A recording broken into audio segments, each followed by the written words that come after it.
Maravilha. Já está pipocando perguntas aqui para o Jonathan. Ó. Já podemos até. Vamos inverter aquele tradicional sistema de deixar as perguntas para o final e vamos botar elas já agora, no começo. Ó. Já vamos começar com as perguntas, que às vezes os camaradas até fazem a pergunta e vão embora, né? E o pessoal faz a pergunta no final, o cara acaba não ouvindo, né? Tem muitos comentários aqui, o pessoal agradecendo, ó, as meninas, a Maria José Lins dizendo nada como ver essa juventude militante, realmente, né? Sensacional. Fátima e Chay, que lindo estar com vocês, diz a Regina Alves. Tá muito legal aqui ler esse chat, né? Mas vamos aqui, ó, vamos com essas perguntas aqui. Ó, o Rafael Fernandes, enquanto meus vizinhos querem viajar para os Estados Unidos e Europa, Disneylândia, né, Rafael? Disneylândia. Eu faço a minha lista: China, Cuba, Rússia, Vietnã, Venezuela, Coreia Popular e continua, né? É isso aí, é isso aí. Lugares incríveis, assim, quando você conhece a Exatamente. experiência do Vietnã, você não vai querer voltar. Foi o que aconteceu comigo, né? Quando eu pisei, quando eu saí do aeroporto e senti aquele calor aqui sufocante de Ho Chi Minh City, eu falei, não, é esse lugar que eu quero passar na minha vida, eu quero aprender com a experiência socialista do Vietnã, ajudar os camaradas, né? E só um comentário, Luiz, antes da gente passar para as perguntas, que o pessoal comentou ali que os venezuelanos falam mal da Venezuela quando saem do país, né? Acho que, para quem não sabe, existiu uma diáspora do Vietnã quando o governo do Sul, aqui, fantoche dos Estados Unidos, perdeu a guerra, milhões de vietnamitas saíram na cauda de aeronaves, assim, fugindo do Vietnã, porque eram colaboradores do regime, né? E fugiram e foram para os Estados Unidos. E lá nos Estados Unidos existe uma comunidade gigantesca de vietnamitas, gigantesca mesmo. E é engraçado porque numa dessas conversas que eu tive, porque eu trabalho com negócios aqui, né? E tive uma conversa com o pessoal da comunidade VietKill, que eles chamam, que são os vietnamitas norte-americanos, né? E quando eu abri a minha cama, eles viram essa bandeira do Vietnã.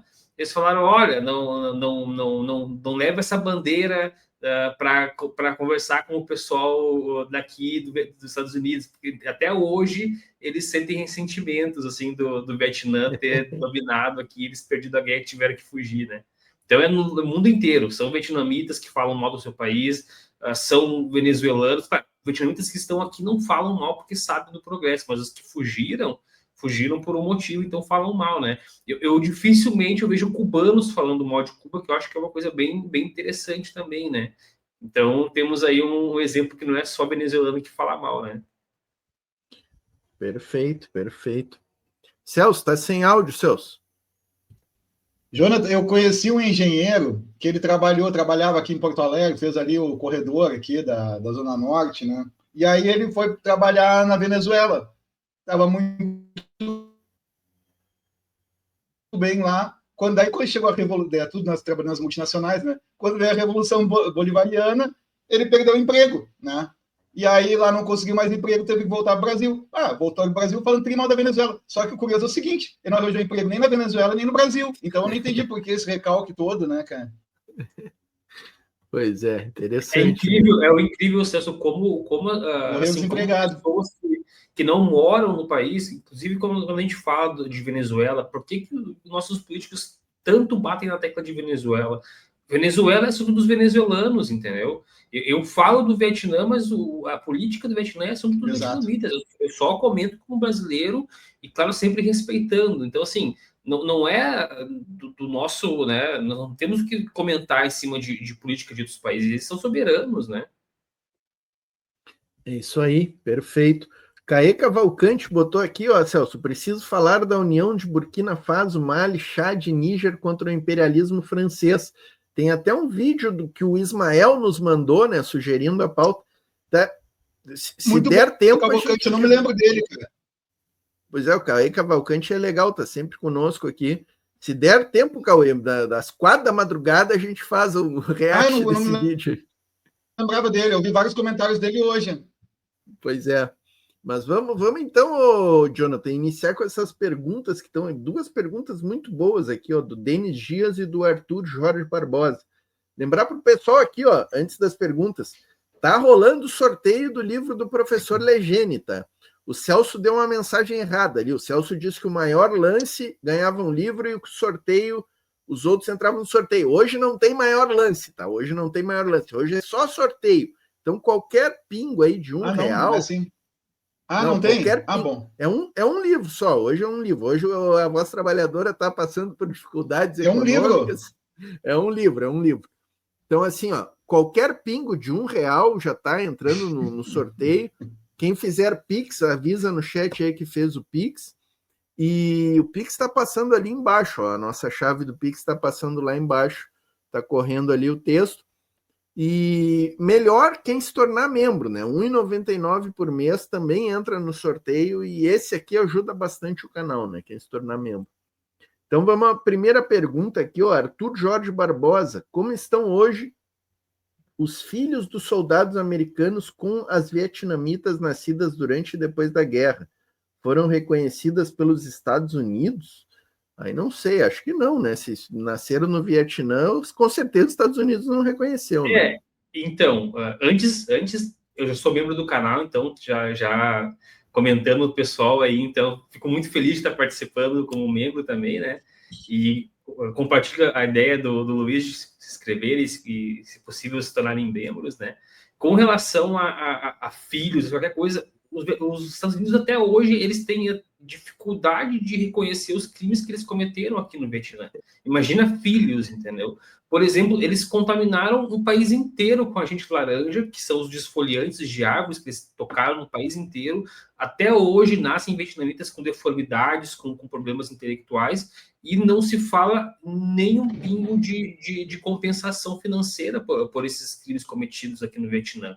Então, eu imagino que se eles não conseguem nem ao menos falar sobre a compensação dos crimes que eles cometeram, quem dirá desses filhos, né? Mas o que eu posso dizer para o pessoal com relação à interação americanos, norte-americanos, vietnamitas, hoje é uma interação muito diplomática e normalizada.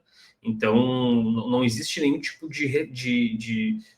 como posso dizer, de amargura com relação aos norte-americanos aqui no Vietnã, e a gente vê muito casal assim de estrangeiro com pessoal nativo aqui do Vietnã. Então, não se, por parte do Vietnã, né, pessoas ocidentais como vietnamitas são bem tratadas como cidadãos normal, assim, não tem nenhum problema. Agora, com relação aos americanos, norte-americanos, eu realmente não sei como eles tratam, né? Eu sei que eles não conseguem nem admitir os erros que eles cometeram aqui de crimes, quanto mais, assim, tratar um cidadão, né? Então, já vamos partir por aí. Isso aí, Janete está no sorteio, ó, Celso, um super sticker de 3 pila da Janete. Aliás, assim, eu vi uma aqui no chat que eu me apavorei, ó, Celso. O Pinguim fazendo assim chantagem com a Letícia para a Letícia pingar para ele, assim, ó. Acho que nós vamos ter que botar uma suspensão no Pinguim, eu acho, cara. O Pinguim está passando os limites, mas a Letícia fez o pingo e diz que é pro Pinguim, assim. E a gente já conhece o Pinguim, né? Ele ganha os sorteios, né? A gente já sabe. Então eu acho que tem uma grande chance do Pinguim ganhar de novo o sorteio. Vamos ter que aguentar o Pinguim. É impressionante isso aqui, ó. E a pergunta do Denis Dias aqui, ó, Jonathan. Isso aqui eu acho que eu vi o João Carvalho numa live falando sobre isso, né? Muitos idosos aposentados, principalmente estadunidenses, né? Estarem indo para o Vietnã por causa dos serviços de saúde, né? Quando não públicos, completos, baratos e acessíveis, né? O Jonathan falou conosco aqui numa outra oportunidade que ele teve, que lá o SUS do Vietnã não é gratuito, né? Ele é um precinho módico ali, mas que todo mundo pode usar, né? Acessível, viu, Luiz? E assim, funciona como seguro de dedução. Então, todo mundo tem seguro saúde aqui quando vai no hospital, e quando eles terminam o atendimento, eles, dependendo do seguro que eles possuem, é um desconto assim, de 90%. E acaba saindo o equivalente a R$1 ou R$2, por exemplo, uma consulta, exames, enfim, não importa a complexidade. Para famílias mais pobres, o comitê de bairro do partido, eles pagam esse seguro. Então, se a pessoa não tem condição, se a família não tem condição de pagar esse seguro, o próprio Partido Comunista se encarrega de pagar para que ninguém fique desamparado. E sim, é verdade, existem muitos idosos que vêm se aposentar, que é muito idoso americano que vem se aposentar por conta da boa qualidade. Hoje o Vietnã tem uma boa qualidade de saúde, tanto pública quanto privada, e acessibilidade, enfim, custos de vida aqui são muito acessíveis para quem recebe moeda estrangeira, né? E, enfim, anteriormente, 20 anos atrás, era comum você ver os idosos vindo aqui para turismo, para ficar aqui, tentar casar com uma menina mais nova, né? Hoje foram todos para o Camboja. Hoje, quando eu vou para o Camboja, é incrível que eu vejo a exploração desse pessoal lá de forma surreal, assim, os idosos de 70 anos casado com meninas de 20 anos, assim, não critico, mas é para a gente entender como que os norte-americanos ainda se consideram superiores para fazer esse tipo de coisa, porque tem dinheiro, assim, né? E vão muito para o Camboja, mas para viver realmente no Vietnã assim, é surreal a quantidade de idosos que realmente vêm para cá, porque acessibilidade, qualidade de vida, né, não se compara, né? Denis Dias está no sorteio também, Celso. Só pingou 2 aqui para nós. Maravilha. Celso, uma pergunta importante para o Denis, para o Jonathan. Jonathan, o Saraiva está perguntando aqui o que bebem lá no Vietnã. Boa pergunta, né? Bebem de tudo, café, ó. Café. Mas tem bebida nacional? Alcoólica, pelo jeito. Tem aqui no Vietnã, nacional.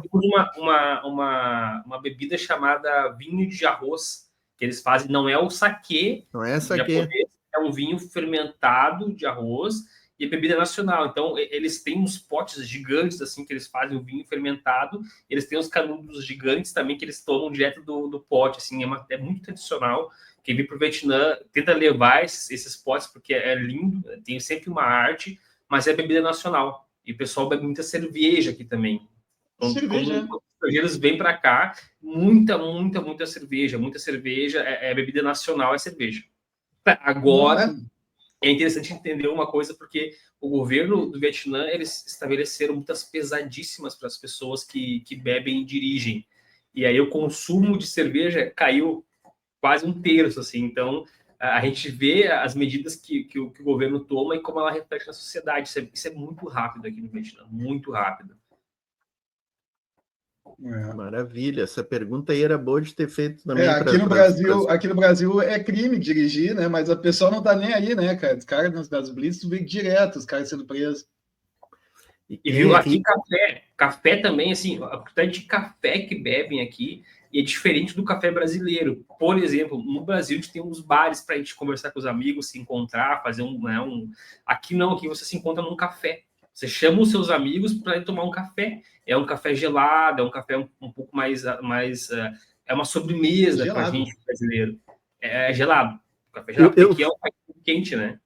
Eu fui uma vez num restaurante vietnamita, Jonathan, e tinha um café lá que eles disseram que era o café vietnamita, que era assim, com um leitinho condensado embaixo, um copo de gelo enorme, e aí passava o café já ali dentro. Não sei se é um. Assim, se chama. Tem o café Suadá, que é o café com um pouco de leite condensado e gelado, e o Baxil, que é o café com leite condensado, que é muito, muito doce, e que, inclusive, é o meu favorito aqui, né? Todo mundo gosta do dia. Por isso que deu uma engordadinha aqui. Olha aí. O KR... Olha esse comentário. O Celso, olha esse comentário do KR aqui, eu achei muito bom. Norte-americanos indo para o Vietnã, dá para deportá-los em aviões de carga acorrentados? Infelizmente, boa. Hoje não, né? Hoje o Vietnã trata as pessoas com respeito e dignidade, né? Exatamente. Não fariam essa barbárie, né? Inclusive, vão deportar uma quantidade bem grande de vietnamitas que foram legal para lá, né? Utilizavam o Brasil, os vietnamitas iam até o Brasil e depois iam do Brasil para os Estados Unidos como imigrantes ilegais e vão ser deportados. Mais de 8 mil estão na lista para ser deportados de volta. E a Silmárcia quer dizer, a Letícia está perguntando se tem bloqueio econômico. Hoje não. Hoje tem disputas na OMC, né, que são normais em países que negociam, mas os bloqueios econômicos eles saíram lá em 96, 97, começaram a cair. E foi aí que começou a dar o boom da economia vietnamita. Em 96... E por que caiu? Por que eles resolveram ser bonzinho? Caiu porque aconteceu uma reforma econômica aqui no Vietnã. Até então, eles estavam se baseando no movimento soviético de economia planejada, e aí ocorreu uma reforma semi-política, mas mais econômica, que se chama Doi-Moi, e nessa reforma acabou se deixando entrar um pouco de capital estrangeiro para investimentos nas indústrias, né? E foi flexibilizado o comércio internacional, teve certas coisas que fizeram que começassem a trazer à mesa negociações, e o Vietnã também começou a adotar uma política de tentar ser mais amigável e diplomático com os países do que inimigo. Então, essa amargura com os Estados Unidos, por exemplo, eles deixaram de lado e foram para uma ideia pragmática de chamar eles para conversa e falar, poxa, vamos resolver isso aqui, né? O que a gente pode fazer para a gente poder, dentro da nossa independência, da nossa soberania, o que a gente pode fazer para a gente poder negociar e, sim, vamos para um próximo nível, né? Vamos deixar o que aconteceu no passado, vamos aprender as lições, mas vamos para o próximo nível. Então, aí sim começou a ter um contato diplomático muito maior do Vietnã com os outros países, e acabaram, esse esforço diplomático do Vietnã acabou se refletindo nesse levantamento de sanções, né? Entrou para o OMC em 97, daí isso também já ajudou bastante a tirar as sanções do Vietnã, né? Porque é difícil você sancionar um país que é membro pleno da OMC também, né? Então tem N fatores que levaram a cair essas barreiras. Hoje o Vietnã tem pouquíssimas barreiras comerciais. Celso, o chat está maravilhoso, várias perguntas aqui que a gente vai fazendo, não vai nem dar tempo da gente fazer pergunta, né? Porque o chat está... A voz do chat é a voz de Deus aqui no Geopolítica em Pauta, isso aí, né? E, inclusive, como a voz do chat é a voz de Deus, eu nem perguntei para ela, mas a Letícia já é moderadora. O pessoal estava pedindo aqui. Eu ia te falar isso aí. Não, já botei, nem perguntei para ela. Azar é teu, tá, Letícia? O pessoal pediu, tu vai ser, agora tu te vira aí, ó. É moderadora do canal, ó. Mas as perguntas, duas perguntas aqui interessantes que até se complementam, ó. Deixa eu ver que eu favoritei aqui, ó.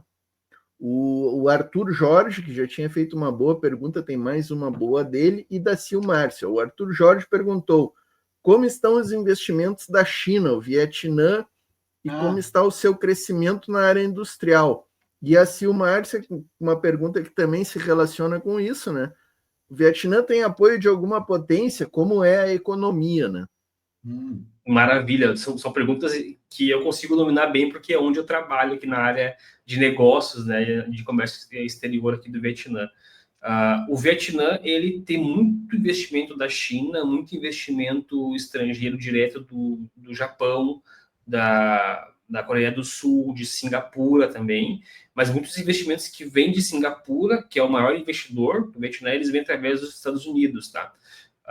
Existe uma certa rivalidade para tentar ver quem que consegue influenciar mais o Vietnã aqui na Ásia, e a China é interessadíssima porque é um vizinho, né?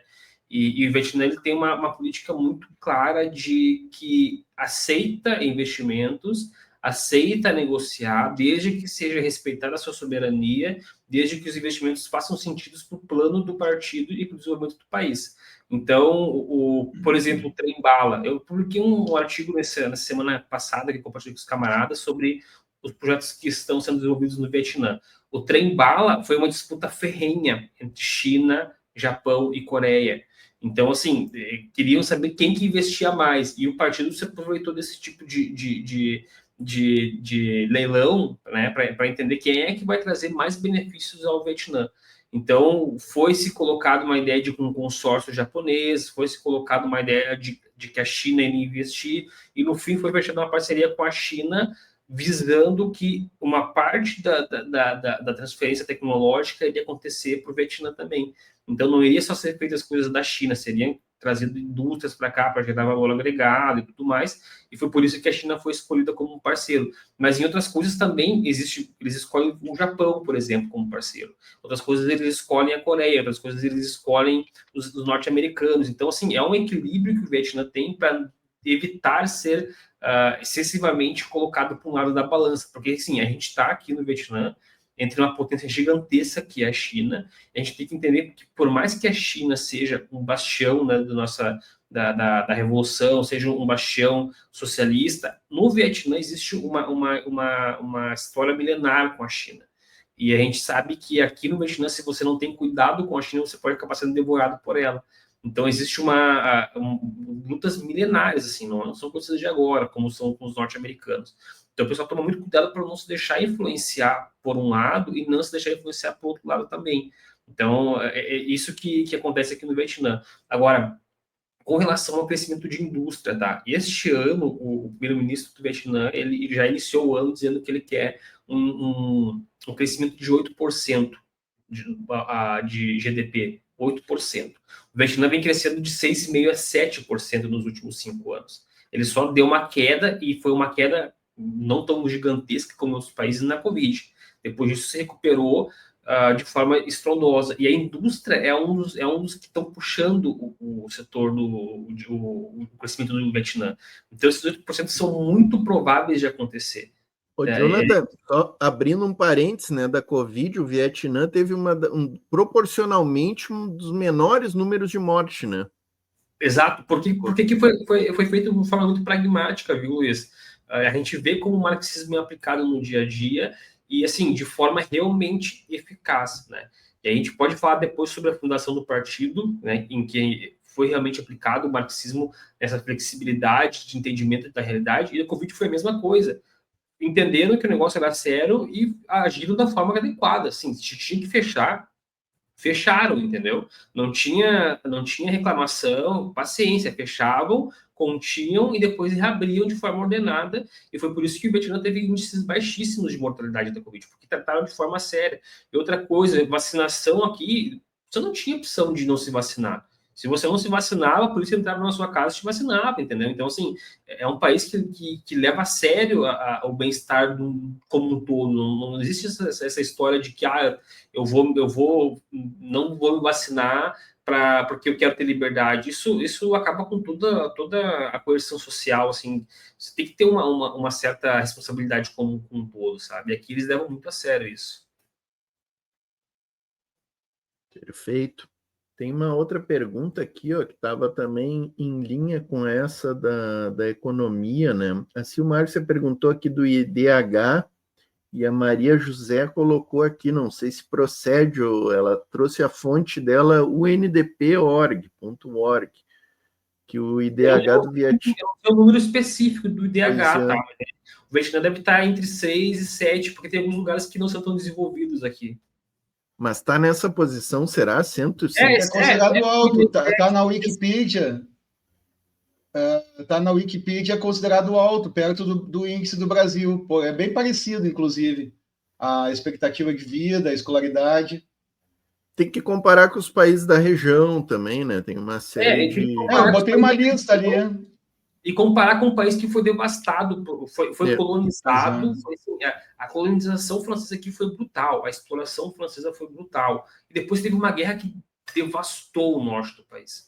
Então, como é que você quer exigir de uma experiência socialista só porque o socialista tem que ter um IDH para se validar? Não, é uma construção que é feita. São 95 anos do Partido Comunista fundado e que tomou poder em 45. Então, assim, não é de uma hora para outra que as coisas acontecem, né? E acho que são índices muito bons para a gente do que aconteceu até hoje, sabe? O Emerson Ribeiro perguntou aqui, ó, da importância das trocas comerciais entre o Vietnã e os Estados Unidos.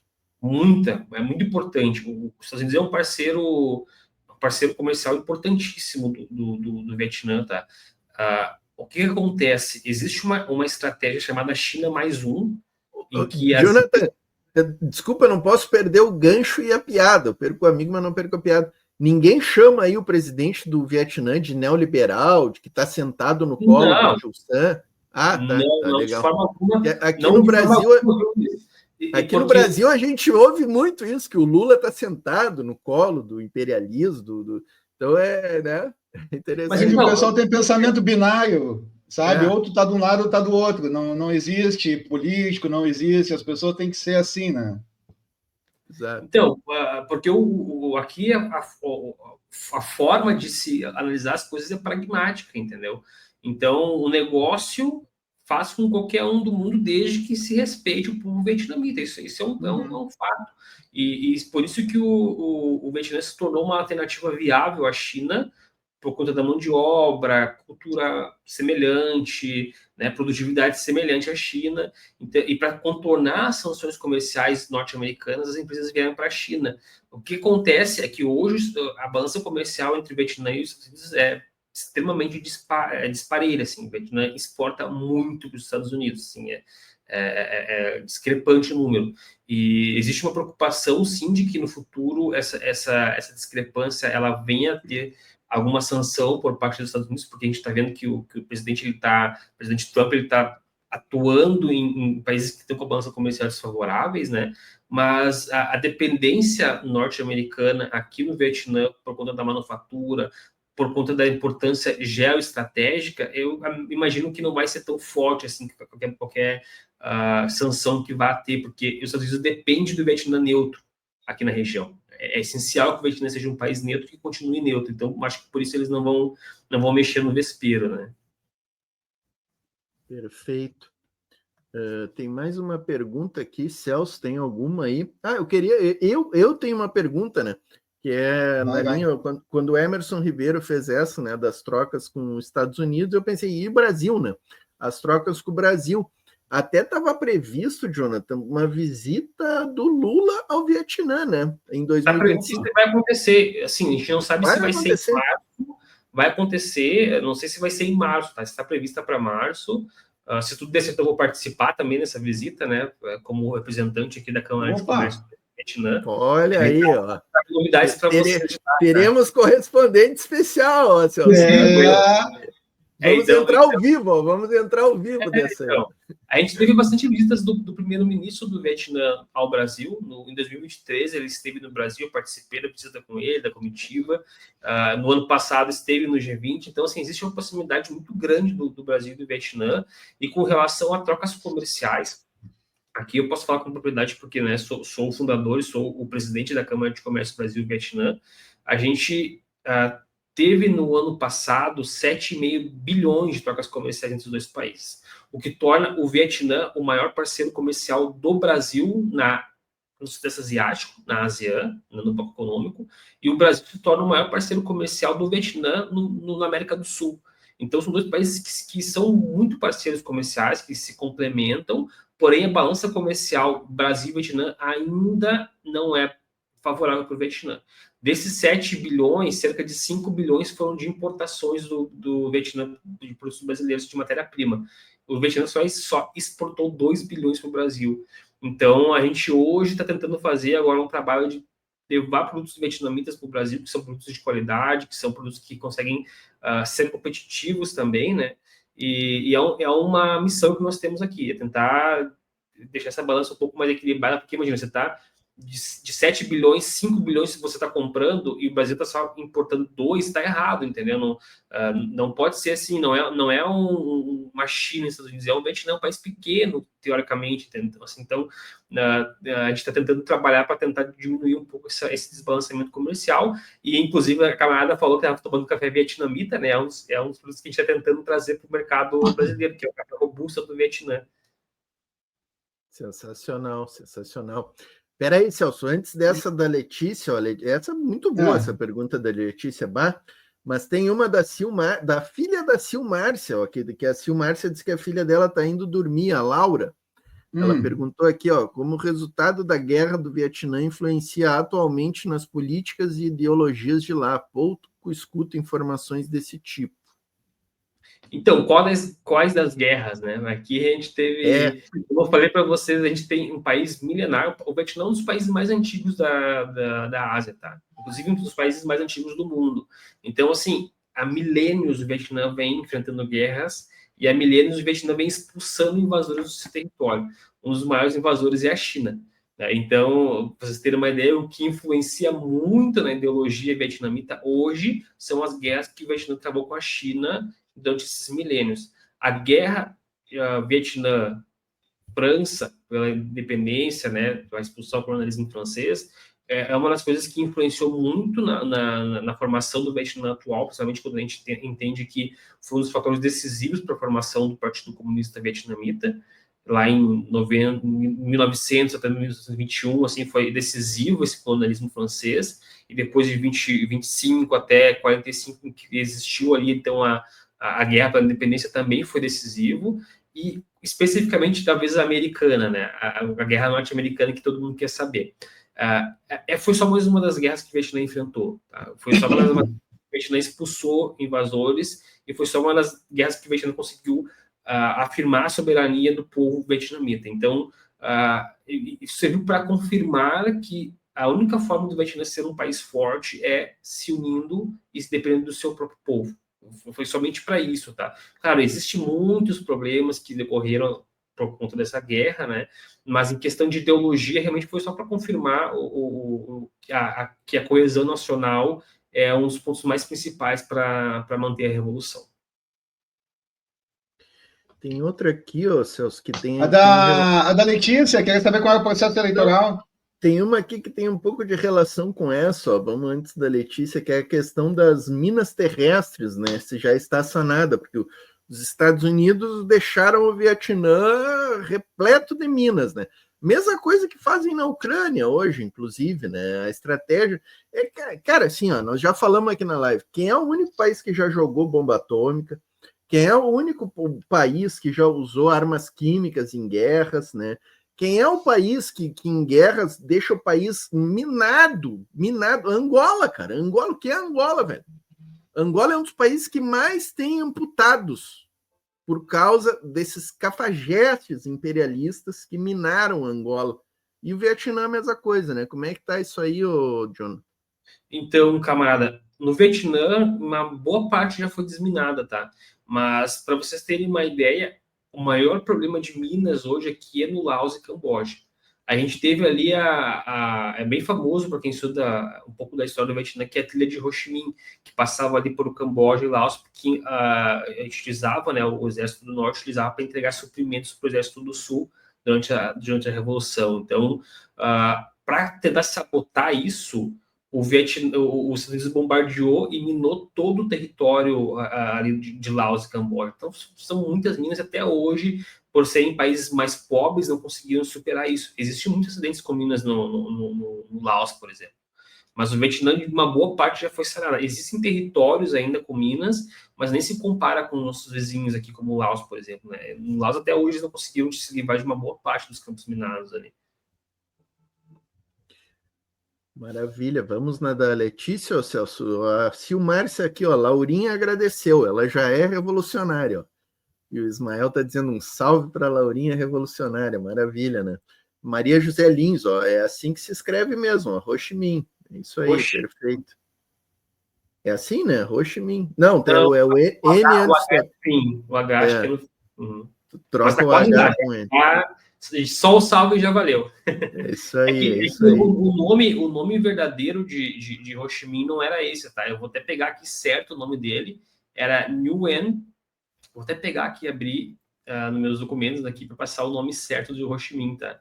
Mas... Aqui, deixa eu compartilhar aqui, ó, o nosso grande Ho Chi Minh diretamente do Instagram do Jonathan, né? Tá ali embaixo do nome. Depois vocês sigam lá, porque vale muito a pena, né? Tá aqui, ó, o nosso camarada Ho Chi Minh ali, ó.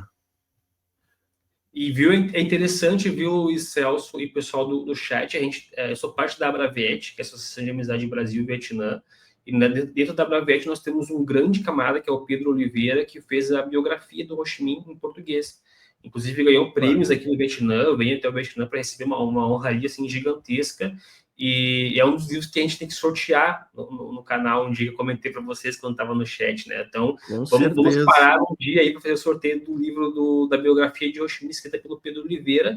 Talvez vocês conseguissem falar com ele também, um camarada muito, muito, muito bem ilustrado sobre o Vietnã. Perfeito. E a gente sabe que é um dos poucos materiais que a gente tem em português sobre o Vietnã. É difícil de material. E ele foi um dos camaradas que fez pesquisa. O Ho Chi Minh, ele esteve no Rio de Janeiro, inclusive. Ele viveu cerca de 6 meses no Rio de Janeiro.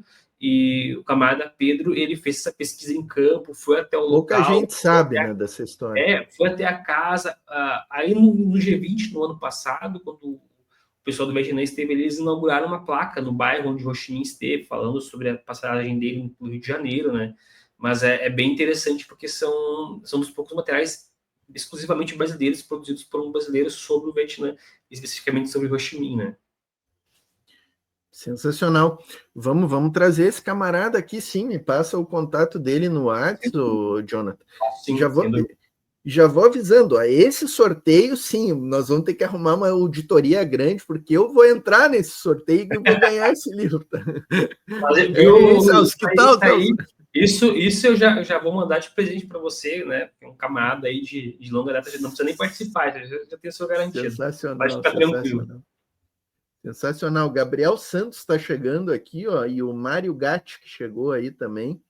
Deixar o aviso aí para o Mário Gatti e para o Gabriel. Está rolando sorteio, tá, pessoal? Quem pingar aqui, quem deixar um pingo, qualquer valor, entra aí no sorteio de um livro marxista. Pode escolher qual dos marxistas, né?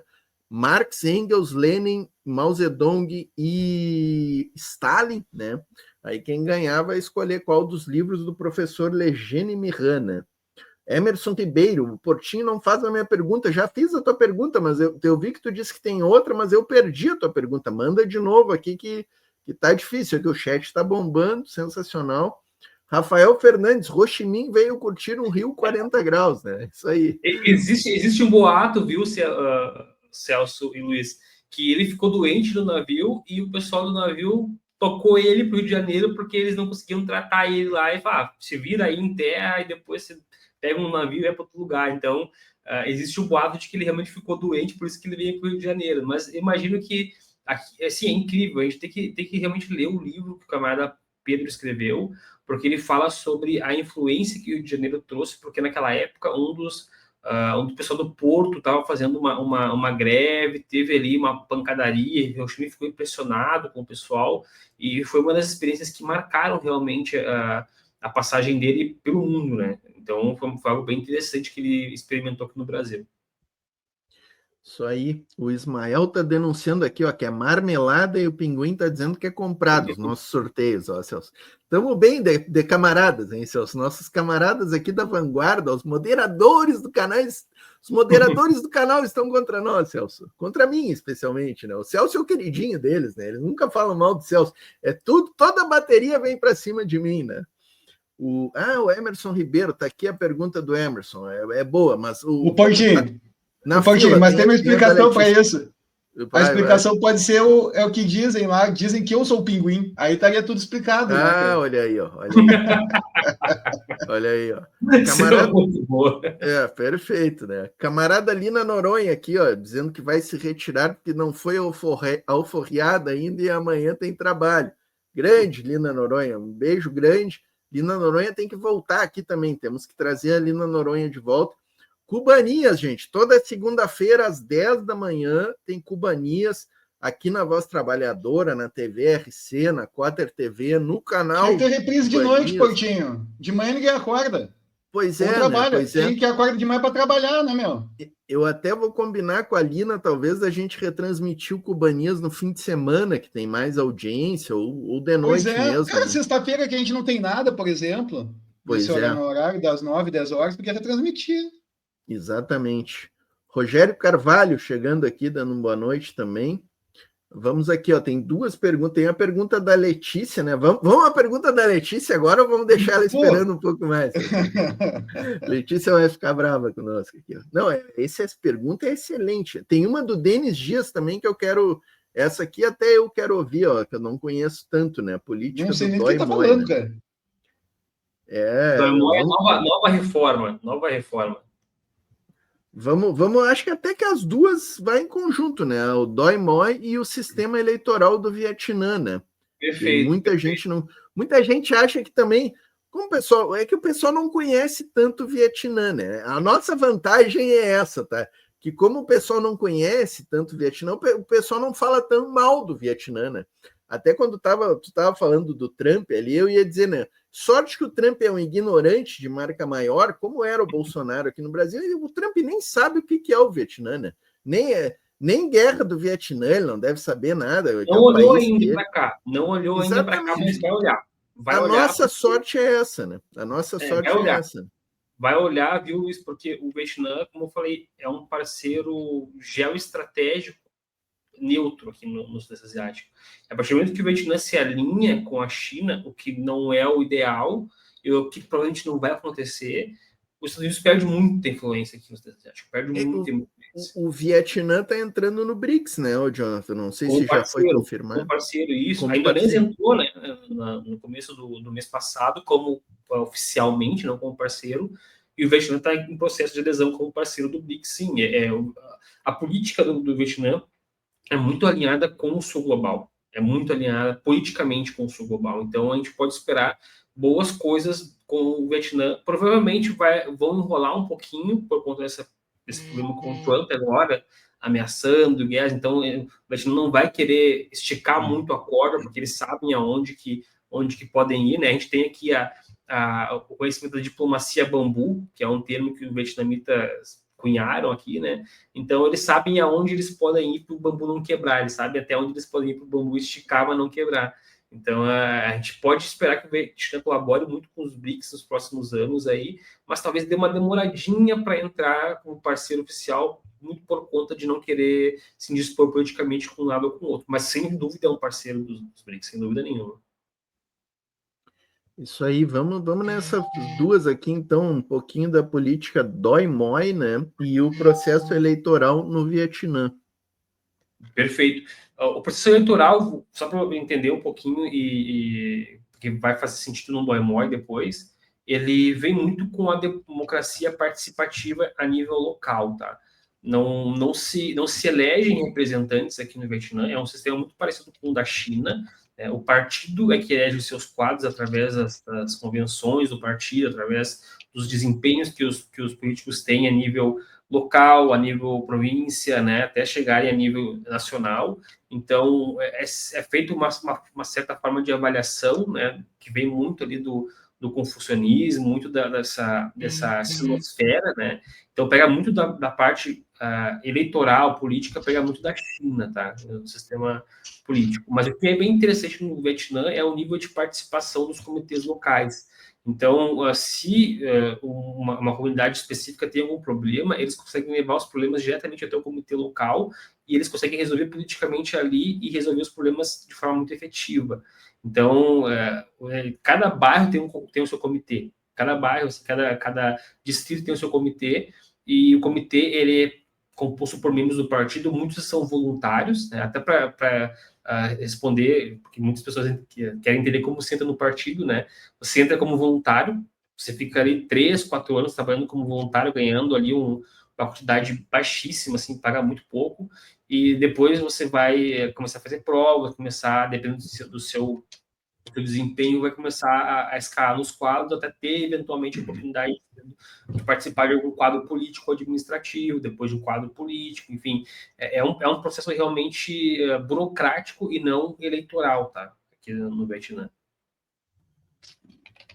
Desculpa, sobre o Doi Moi, beleza. O Doi Moi, ele é interessante, camaradas, porque o Doi Moi, ele significa nova reforma, né? E ele vem justamente como uma nova era para o Vietnã ali em 95, 96, e ele justamente é uma reforma, mini reforma política, mas muito mais reforma econômica.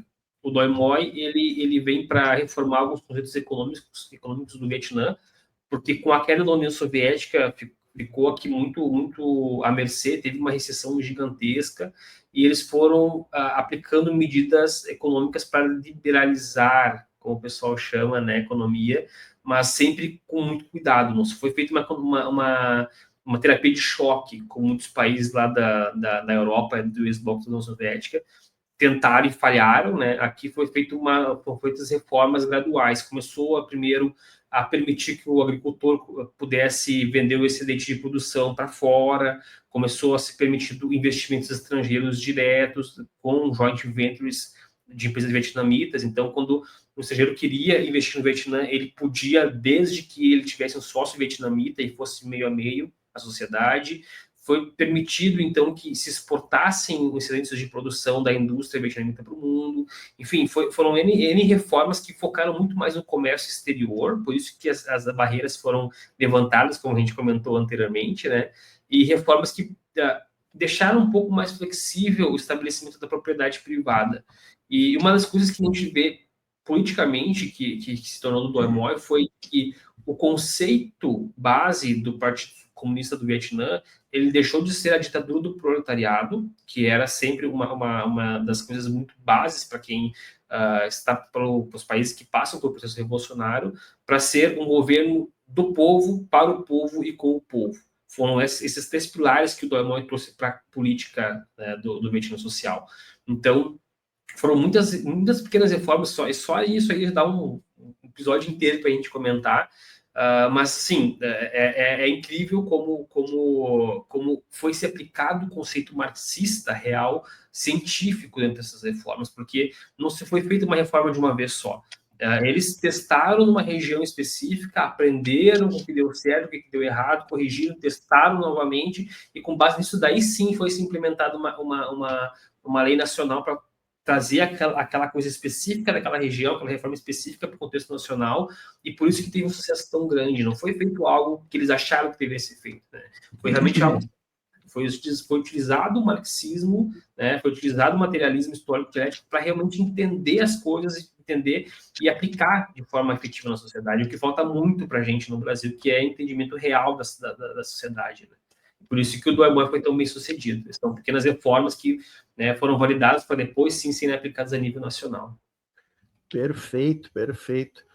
Vamos fazer um programa sobre o Doi Moi, só sobre o Doi Moi, né? Porque vale muito a pena, né? Vale. Tem camaradas bem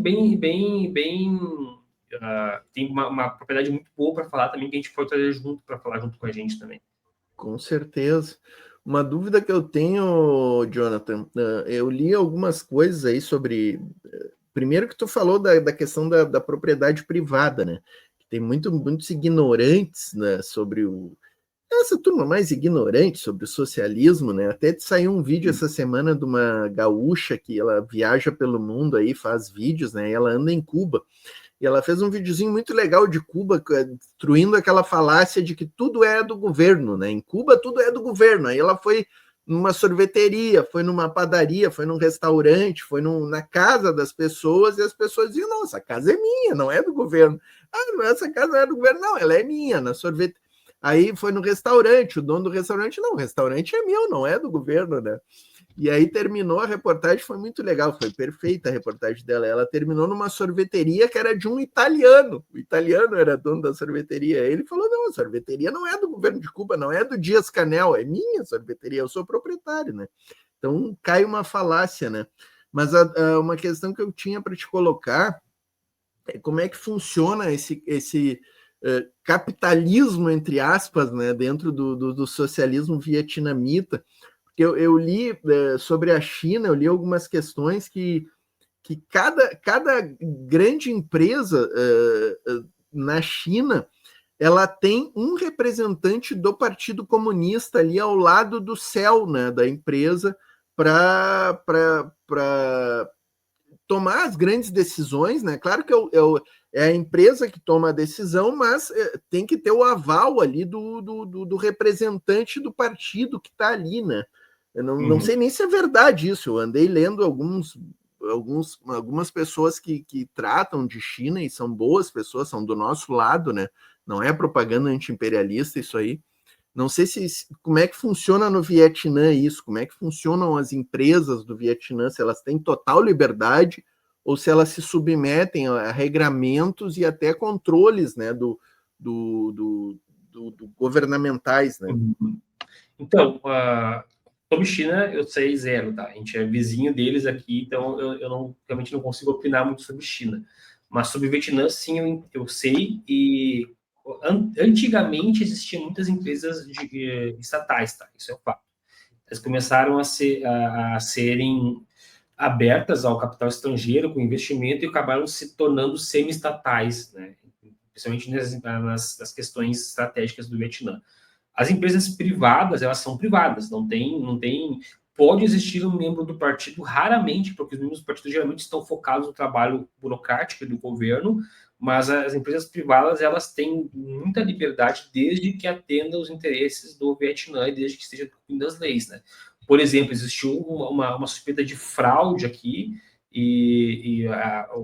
o governo foi lá e invadiu o escritório, parou tudo e nada mais se foi feito naquela empresa. A gente vem ali mesmo o caso daquela bilionária que foi condenada à morte, né, por conta de desvios e fraude. Então, assim, existe uma liberdade econômica, né, inclusive quem visita o Vietnã fica estarrecido com a quantidade de pequenas lojas, porque o Vietnã é um povo muito empreendedor. E quando eles podem, eles têm as casinhas deles de 3, 4 andares, no primeiro andar sempre tem uma lojinha de alguma coisa, roupa, restaurante, sempre tem um serviço que a própria família, alguém da família se reúne para abrir um comércio ali.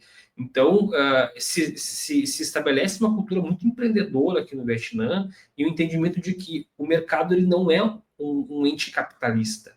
Né? O mercado, demanda, oferta, procura, isso é um fenômeno sociológico, é um fenômeno da sociedade. Então, como que se explora e quem é que está dentro dessa, quem é que está comandando essas regras, né? É o Partido Comunista que está fazendo isso para o povo, né? Inclusive, quando você fala de a empresa é do governo, não, o governo é o povo e o governo é do povo, entendeu?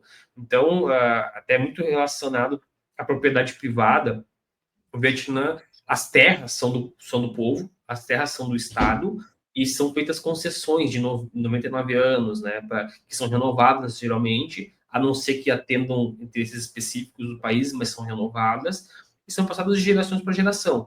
Então, existe uma certa liberdade, mas ainda assim o Estado ele tem um controle, porque ele precisa ter um controle social em cima das coisas, né? Mas eu não imagino que, assim, nunca ouvi falar de pessoas do partido que estejam dentro da empresa para poder tomar decisões. Eu sei que os empresários de um nível maior, sim, se reúnem junto com o governo, até para entender como que eles podem colaborar, né, com as iniciativas do governo, para poder entender como eles podem fazer os projetos sociais, né, mas não existe um controle do governo muito forte em cima das empresas. Realmente elas são empresas que são, muitas vezes têm a liberdade deles desde que dentro da lei eles podem atuar como eles quiserem, assim, não tem controle. O pessoal está sugerindo aqui, ó, Celso, tá rolando ali um papo de Sahel no Caê Cavalcante, né? Que é que a gente faz de Sahel. E a Regina Alves falou aqui que o Paulo Gamba e o Eduardo Antiimperialista são ótimos, né? O pessoal sugeriu que a gente trouxesse o Paulo Gamba.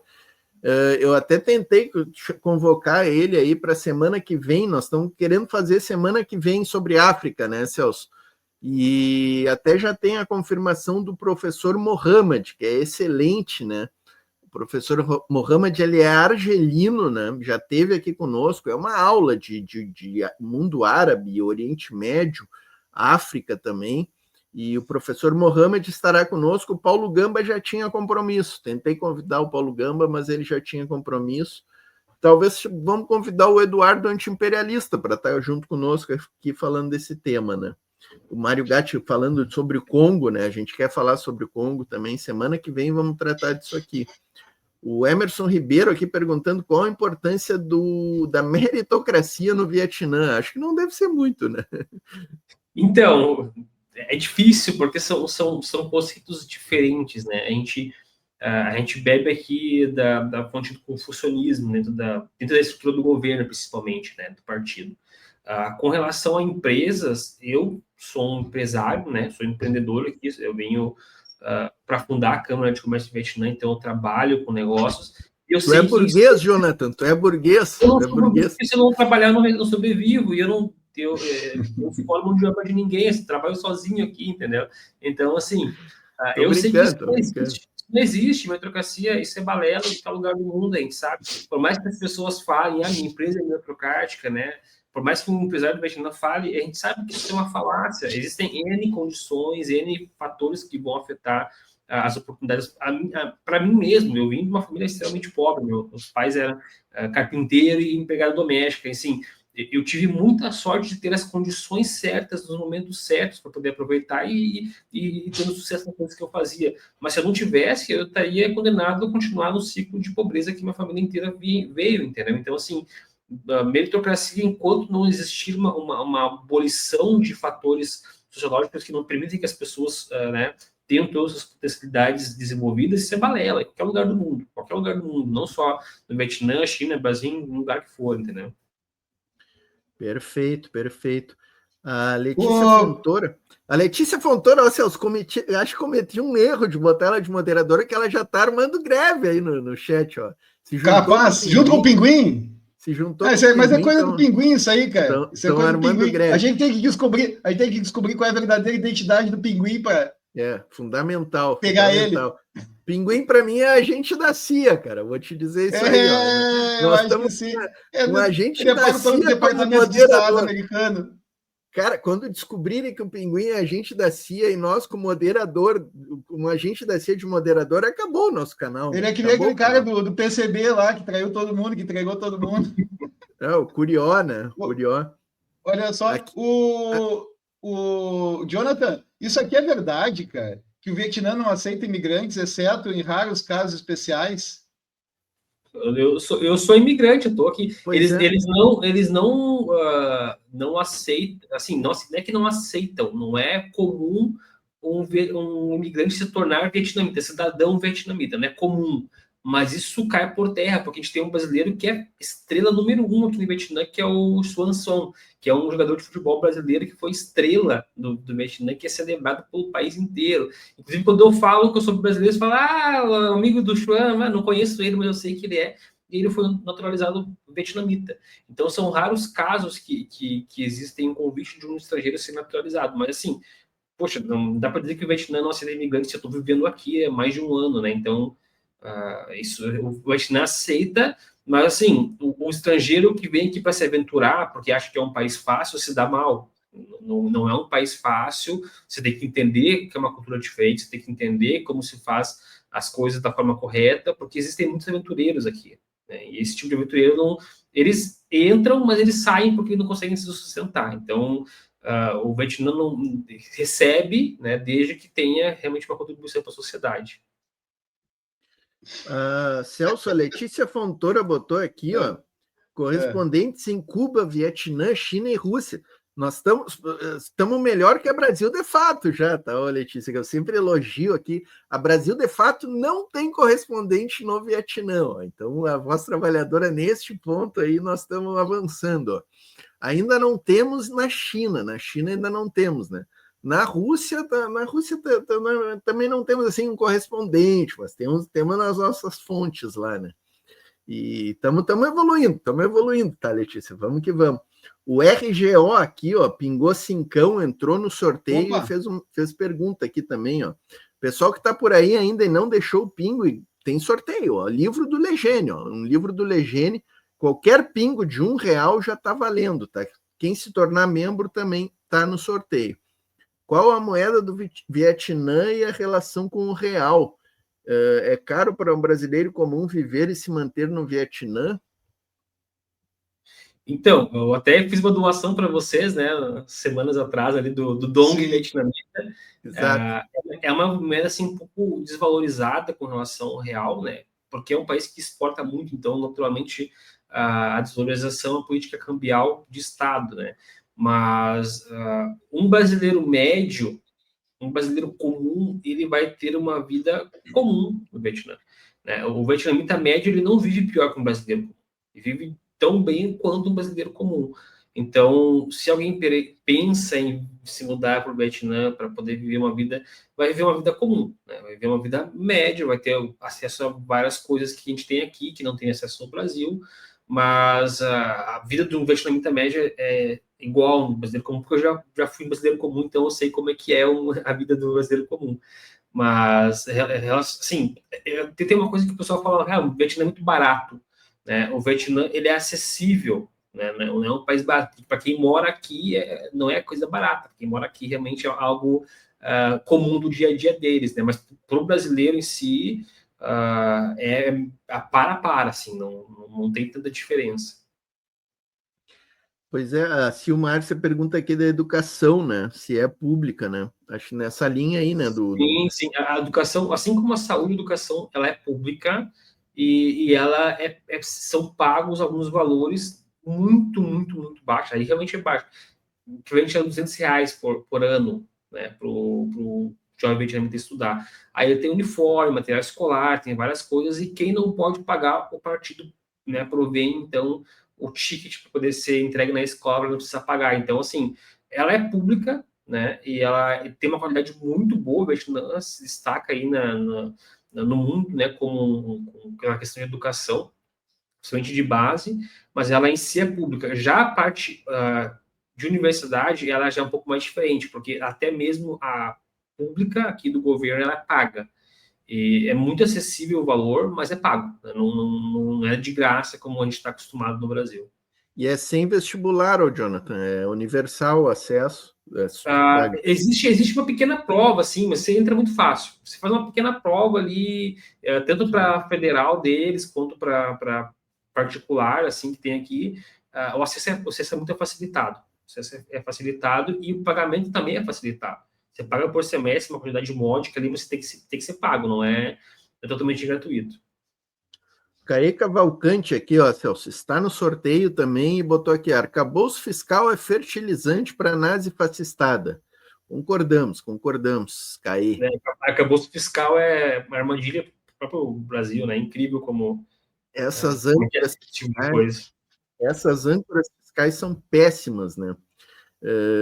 Inclusive aí o governo Lula está comemorando, né, um déficit de 11 bilhões, né?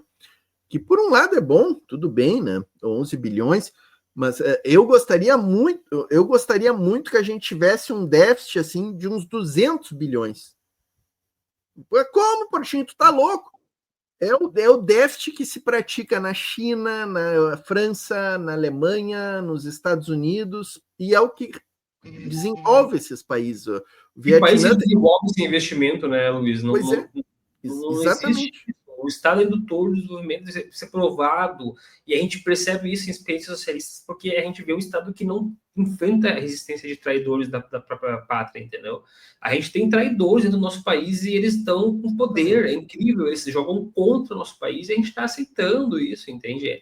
Isso é frustrante. Já no Vietnã, na China, isso não existe. O traidor ele é escanteado, ele não tem nem espaço de fala.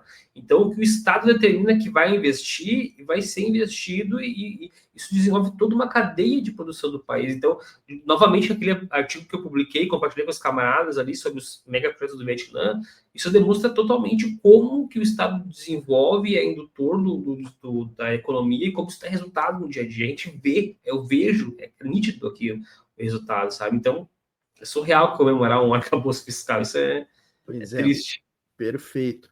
Flávio Toscanelli está no sorteio também, ó. Deu de presente uma assinatura, grande Flávio Toscanelli. E quem ganhou foi o Caê. Ó, o Caê virou membro do canal, sensacional. Virou membro.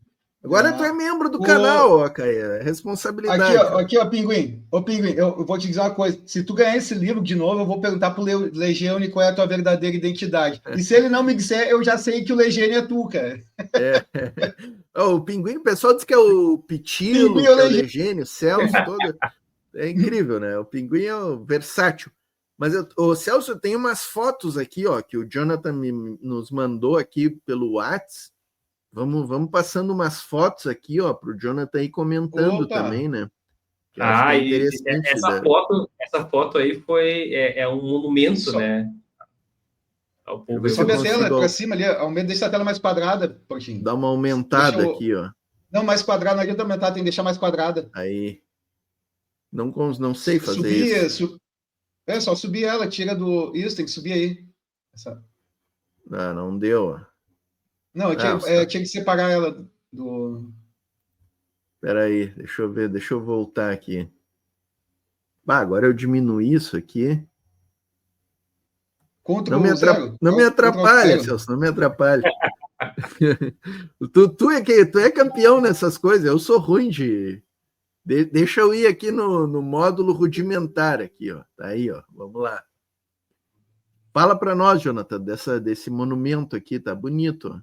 Então, esse monumento, vocês percebem ali que o pessoal está com armas explosivas, com metralhadores e tudo mais. Isso é um monumento aos mártires da Revolução aqui no Sul, né? Na cidade chamada Bahia, que eu visitei aqui durante o Ano Novo Lunar. E isso é um monumento em homenagem aos mártires do Partido Comunista que lutaram aqui como guerrilha aqui no Sul, né? Foi uma guerra mais assimétrica. Então, o pessoal ergue por todo o país movimento os monumentos aos mártires para honrar, e muito por conta da tradição filosófica, espiritual do Vietnã, que é focado nos antepassados e nas contribuições que os antepassados, né, provêm ao todo, para a família, para a nação, enfim. Então, o pessoal valoriza bastante quem deu sangue pelo país, né?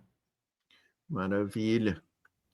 Então, a Letícia está perguntando qual é a religião predominante. Então, muitas pessoas no Vietnã, se você perguntar se elas têm religião, elas vão dizer que não tem. Mas a verdade é que o Vietnã ele tem um sincretismo religioso muito forte. E o que eu quero dizer com isso? O Vietnã ele tem uma crença dos antepassados que é diferente de qualquer lugar do mundo. Nas casas das pessoas vão encontrar altares para os antepassados deles, que eles acendem incenso, oferecem comida, enfim, eles honram os antepassados como se fossem os deuses daquela família específica. Então, por isso que a gente vê muito ali os monumentos, a gente vê muito, a gente vai ver uma foto depois que a gente tem no templo, eu vou explicar o motivo disso, que está Ho Chi Minh, entendeu? A maior parte do povo vietnamita, eles têm um secretismo espiritual focado nos antepassados. É honra aos antepassados, é veneração aos antepassados, porque eles sabem o valor que as pessoas tiveram que dar para a pessoa estar ali naquele momento, senão eles não existiriam, né? Então, essa base que o Vietnã tem aí é única, mas se você for analisar, o budismo é muito forte aqui no Vietnã, e tem o catolicismo também, que tem lugares específicos que está bem instaurado, assim, mas não é como no Brasil, tá? Bem diferente no Brasil, bem diferente no Brasil. E essa imagem aqui, Jonathan, alguma festa popular? Essa aí é a rua onde eu moro, pra vocês terem uma ideia. Olha, então, decorada ali com as bandeiras do comunismo, com a bandeira do Vietnã, né? Isso, a gente, em todas as datas festivas, o pessoal todo da comunidade mesmo vai para a rua para decorar, né, as ruas. É assim em todo o país. Você vai para o interior, você vê as bandeirinhas, você vai para a capital, você vê as bandeirinhas. Então, você vê que tem um senso de comunidade e de união nacional em torno da bandeira, em torno do símbolo do comunismo, né, que é muito forte aqui no Vietnã. Isso aí, toda vez que eu passo de manhã cedo para caminhar ali, eu vejo essas bandeirinhas e fico emocionado. Sensacional. O Caê está perguntando se os templos do Vietnã são tão fantásticos quanto do Laos. Eu não conheço nenhum dos dois. Então, o Laos tem templos lindos, o Vietnã também, mas eu acho que os templos mais incríveis que eu vi foram no Camboja. Aí a gente pega ali Angkor Wat, por exemplo. São templos incríveis, mas o Vietnã tem templos assim surreais, lindos. Isso que eu comentei para vocês. Eu estava num templo, né? Porque é tradição do Ano Novo Lunar que você visite um templo, né? No terceiro dia do Ano Novo Lunar aqui no Vietnã. E aí, uma das salas do templo é dedicada ao presidente Ho Chi Minh, né? A gente vê ali que é o presidente Ho Chi Minh. Por quê? Porque para o vietnamita, ele é idolatrado como uma pessoa que dedicou a vida dele, dedicou o sangue, a alma dele para todos do Vietnã. E ele é respeitado por isso.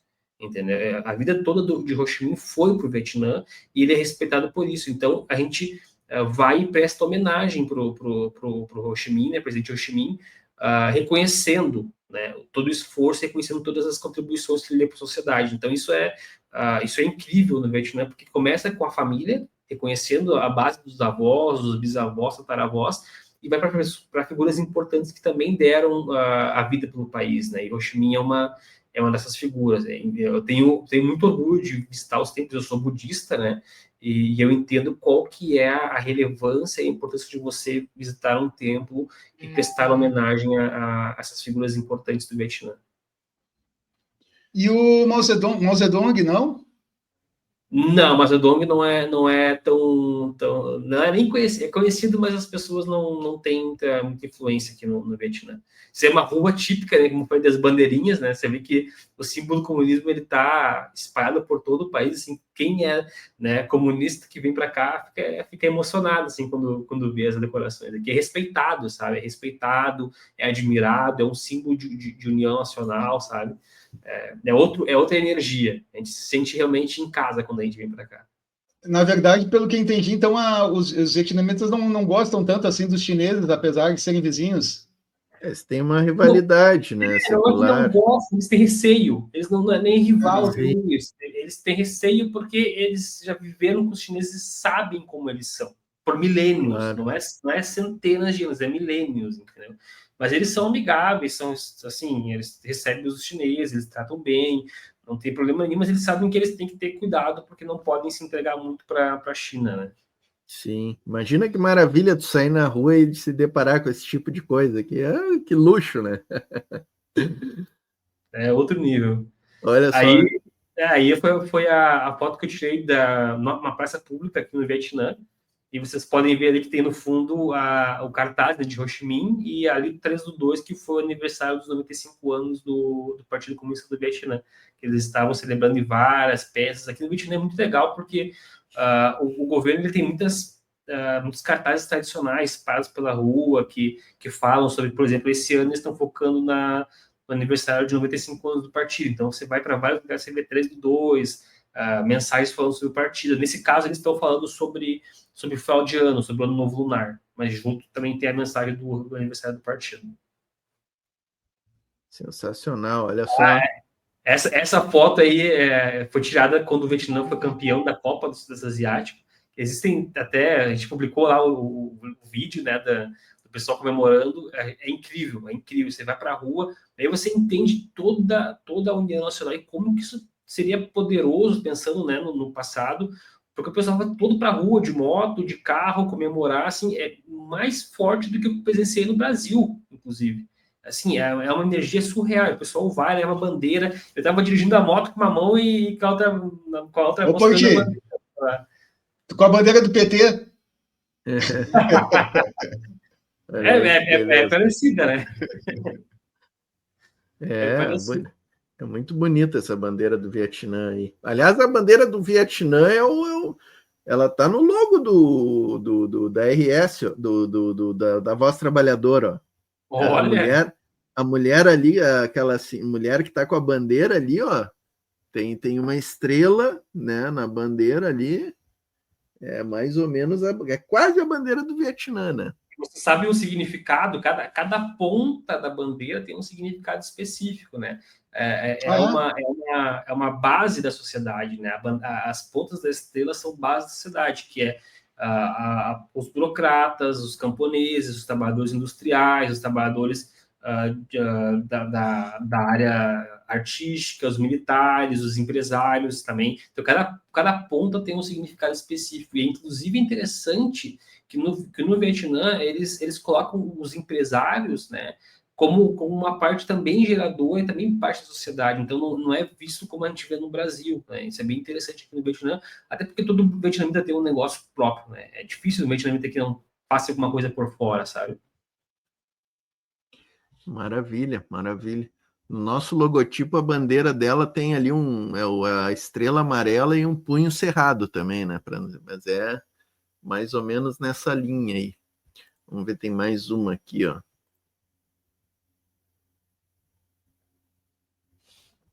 Carregando, internet, ó, aí. O mausoléu de Ho Chi Minh, que é onde está Olha o só. corpo preservado. Eu não tirei foto dentro, até porque não pode, é questão de respeito, né? Mas aí a gente vê no fundo ali o mausoléu de Ho Chi Minh. É um lugar lindo, lindo, lindo, lindo. É um parque gigante. E quem vem ao tem que conhecer, sem dúvida. É um lugar assim que chega a arrepiar quando você entra lá dentro e consegue ver presencialmente Ho Chi Minh. Ô Celso, eu estou favoritando aí umas perguntas que estão surgindo para a gente ler na sequência aí das fotos. Olha que maravilha. foto aleatória, você vê como a decoração do símbolo do comunismo está em todos os lugares que você vai aqui. Então, isso é uma foto que eu tirei aleatória, andando de moto, tá borrada, porque eu tirei da moto e tirei a foto e continuei andando. Mas para vocês verem como é a decoração das noites aqui. Que maravilha. Essa parte é bem interessante. Isso é uma base Vietcong preservada aqui no sul, no meio do pântano. Então você vai, viaja aqui por uns 40 quilômetros, você chega num lugar, aí você tem que andar a pé por meio das palafitas, assim, você chega numa base preservada que é histórica. E aí eles estão retratando uma cena que os Vietcongs, né, que estavam escondidos no meio do pântano, nessas bases, enfrentavam que eles estavam lutando contra os americanos, lutando contra os crocodilos que viviam ali, sabe? Era uma batalha por sobrevivência. Então, aí tem um vietnamita ali brigando com o crocodilo no meio da estátua, no caso. Né? Sensacional, né? Sensacional. E é bem interessante, né? Essas fotos que a gente vai ver agora são todas desse lugar aí. E os túneis, hein, Jonathan, ainda existe assim? Tem algum que é... Eles são perto aqui de Ho Chi Minh, são cerca de, acho que 15 a 20 quilômetros de Ho Chi Minh, tá? E é uma experiência, eu não tirei foto, eu fui, mas não tirei foto, até porque eu tenho esse problema, eu vou nos lugares, mas eu não tiro foto. Mas fica bem pertinho aqui, existe, eu não consigo entrar, né, porque eu tenho a barriga um pouco saliente, mas quem é mais magrinho consegue entrar e consegue aproveitar. Eu não conseguia, sou saliente, sou claustrofóbico, então não tem como. Mas é uma experiência completa, é bem legal. Aí de novo, essa base, assim, a base era aí, as casas exatamente iguais, eles só recriaram e colocaram as estátuas, né? Então, aí a gente vê como os vietnamitas trabalhavam, as roupas do dia a dia, eles trabalhavam ali, manutenção de armamento, e é incrível, porque é um lugar que você não tem como ter uma base militar ali, mas era uma base militar, então ali eles faziam todas as atividades em cima das palafitas, né? Aí eles estavam preservando uma bomba para tentar usar depois contra os próprios americanos que estavam pertinho ali. Sensacional, hein? O pessoal trabalhando nos armamentos, né? E a base era realmente assim, tá? Era uma palafita, é incrível. Que loucura. E assim eles ganharam do imperialismo, hein? Que loucura, né? E é interessante, acho que tem uma das fotos mais para frente, que eu vou falar um pouquinho sobre. Aí era a enfermaria, era totalmente rudimentar, mas era como eles conseguiam se tornarem imóveis e conseguiam sobreviver, né, a guerrilha que eles tinham contra os norte-americanos, porque aí essa base estava a 40 minutos de Ho Chi Minh, 40 quilômetros de Ho Chi Minh. Aí é uma estátua, né, pelos mártires dessa base, que muitos morreram também, então eles ergueram esse monumento para ser feita né, as preces, né, os agradecimentos. A gente vê que tem muito incenso, tem bastante flor, e o pessoal leva coroas de flores ali, deposita, leva a oferenda de incenso, vai ali, faz todo o ritual de respeito, né, e é muito, muito, muito marcante isso na sociedade vietnamita. E essa foto aí, a gente parece que não tem nada, mas aqui o pessoal estava planejando um dos assaltos à refinaria de Yên Be. Essa refinaria, ela fica aqui em Ho Chi Minh, bem próximo onde eu moro, tá? E era uma refinaria onde os norte-americanos concentravam toda a produção e estocagem de gasolina era Saigon na época, né? E essa base fica 40 quilômetros abaixo, rio abaixo, né, de Ho Chi Minh City, e os Vietcongs, eles nadaram 40 quilômetros para chegar na beira do rio e detonar toda essa refinaria que a gente estava vendo ali. Foi disruptivo, assim, questão de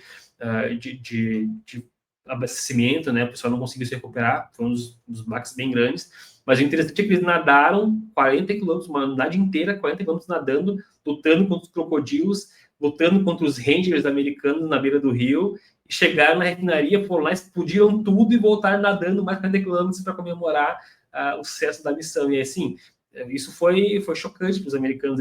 Aí eles conseguiram ver como foi as ações de guerra dos vietnamitas e como eles estavam determinados.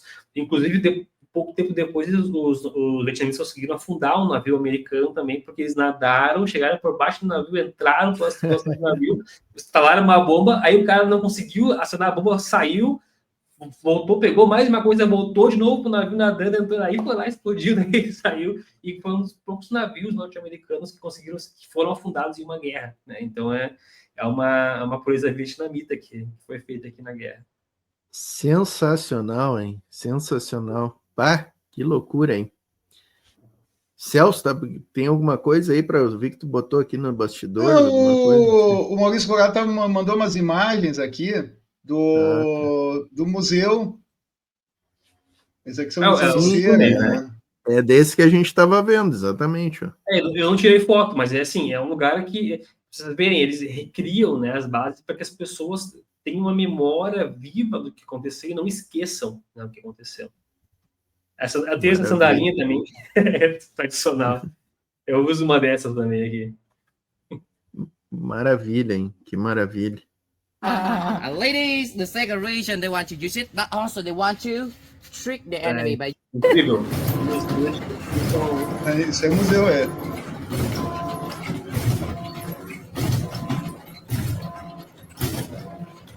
Ah, que legal, é animado, né? Cera, né? Muito legal. Mouth Muito legal. is by the belly of the soldier. Armadilha. Very dangerous. And another trap that could be used to capture American soldiers. They didn't die right away. We call it fish trap. We make the hole. We hide inside the hole. And whenever the soldiers step in, easy to put your legs in, but not easy to take your legs out. Your legs. Sensacional. Aqui no sul do Vietnã foi uma batalha ferrenha, porque era uma batalha de guerrilha, né? Então eles usavam todos os recursos que eles tinham, né? As armadilhas eram uma. Mas é incrível que também no norte do Vietnã eles tinham artilharia avançada. E é incrível que eles desmontavam a artilharia em horas, transportavam pelas montanhas, pela floresta densa e montavam em outro lugar ali a quilômetros de distância e artilharia avançada. Que eles aprenderam com os franceses, eles capturavam o equipamento, entendiam como funcionava, eles montavam fábricas no meio da floresta, desmontavam e montavam em quilômetros de distância e carregavam tudo nas costas, enfim, o povo vietnamita é muito flexível e engenhoso com relação a... E não eram só armas arcaicas, tá? Eram armas realmente avançadas para a época. Sensacional, sensacional. Não tem como entrar num lugar desse, pelo amor de Deus. É verdade, olha aí. Eu não saía dali. Mas esse aqui é tranquilo, cara. Esse até esse tá confortável até, né? Tá confortável, mas para mim já é um limite, não tem como, eu não entrei. Não, e é importante a gente, né, lembrar que eles viviam, né, embaixo da terra praticamente, né? E esse aqui... aí já é complicado. E esse aqui, para entrar nesse aqui... Nossa, não tem...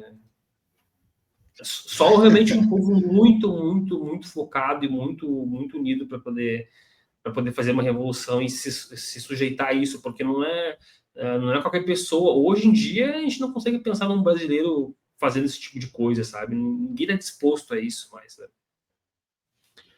É isso aí. Celso, estamos num adiantado da hora já. Vamos fazer as três perguntas que entraram aqui, ó. E vamos encaminhando, né, os finalmente aí, porque já exploramos demais o Jonathan, né? O Rafael Fernandes pergunta aqui do idioma, o Jonathan, se tu te vira aí no inglês, ou se tu consegue falar o vietnamita, como é que é isso aqui, ó?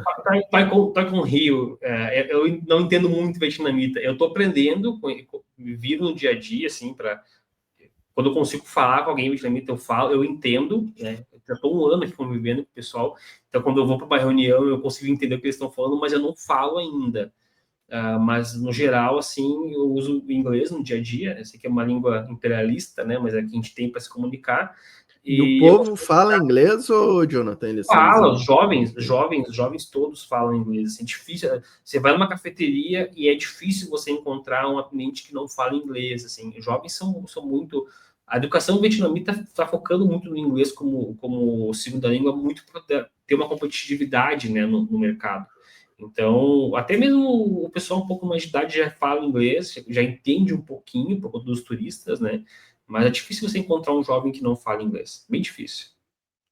Interessante. O Emerson Ribeiro perguntou aqui se o Exército do Povo pertence ao Partido Comunista do Vietnã. Ele tinha perguntado antes quanto quantos por cento, mais ou menos, da população vietnamita integra os quadros do partidão vietnamita? São cerca de 3 milhões. A população do Vietnã é de 100 milhões e que integram os quadros são 3 milhões, tá? É importante entender que quase todo mundo vai para o exército aqui no Vietnã, tá? Principalmente quando você entra na faculdade. Você tem um estágio militar. Então, você é obrigado a ir ficar 6 meses como estagiário no exército para aprender a manutenção de armas, aprender a atirar, os conceitos básicos de independência e soberania do país. Mas a maior parte do quadro do partido realmente são trabalhadores do governo. Então, são poucas pessoas que se interessam em entrar para o partido, porque quando eles entram, eles têm que trabalhar para o governo. E aqui é interessante, porque quem trabalha para o governo não ganha muito. Então, eles preferem ficar no setor privado, que ganha um pouco mais do que ir para o governo, né? Mas, com relação ao exército específico, o exército ele é composto por milhões de pessoas, né?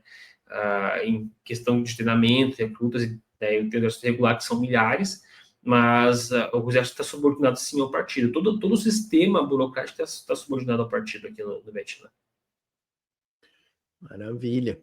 A última pergunta aqui, ó, da Marina Castro, bem interessante essa aqui, ó. Como funciona a mídia no Vietnã e a mídia social, se tem fake news por aí? Tem fake news em todo lugar do mundo, né? A diferença é que aqui no Vietnã quem espalha fake news é punido. E aí é punido com rigor e isso serve como exemplo para as pessoas não espalharem fake news. Então, a mídia, existe uma mídia aqui que tem uma certa liberdade, mas eles sabem que, da mesma forma que se você espalhar uma fake news, você vai ser punido. Né? Não é essa liberdade total que a gente tem aí no Brasil, que a mídia pode fazer o que quiser, pode atuar contra o governo, né? É uma libertinagem, né? É uma coisa surreal. Aqui no Vietnã existe um conceito de responsabilidade. Você tem liberdade com responsabilidade. A partir do momento que você quebra essa responsabilidade, você é punido, né? Como no Brasil, você quebra e isso não acontece nada com você, entende? Então, aqui, realmente, as pessoas são punidas de forma exemplar para que não se propague. E o efeito é devastador para qualquer coisa. Qualquer coisa que no Vietnã, as pessoas são punidas de forma exemplar e os índices de crime são baixíssimos aqui. Muito por conta dessa política de tolerância bem baixa aqui com relação a fake news.